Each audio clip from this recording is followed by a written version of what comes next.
আপনাদের জন্য খুবই কষ্ট করে রেস্টুরেন্টের একটি সিক্রেট রেসিপি ভিডিও করলাম। আসসালামু আলাইকুম প্রিয় viewers, welcome to my channel Tamanna Hossain vlogs. আশা করি আল্লাহর রহমতে আপনারা সবাই ভালো আছেন। আজকে আমি আপনাদের সাথে রেস্টুরেন্টের সিক্রেট রেসিপিটি শেয়ার করব। আর এটা হলো কিভাবে রেস্টুরেন্টের যে মেয়োনিজটা তৈরি করা হয় মজাদার স্বাদের, সেই রেসিপিটি।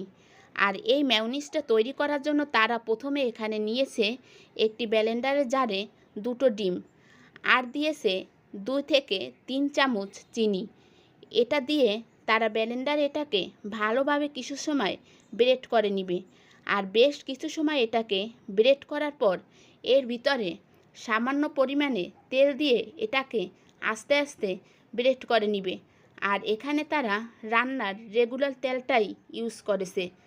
আর এভাবে অল্প তেল দিবে আর এটাকে ভালোভাবে ব্লেন্ডারের সাহায্যে ব্লেন্ড করবে।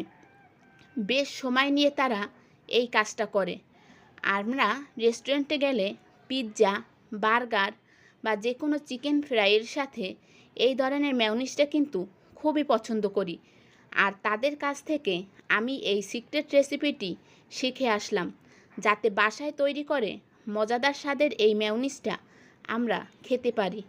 আর এই মেয়োনিজটা যে এত মজাদার হয়, আপনারা একবার ট্রাই না করলে বুঝতেই পারবেন না।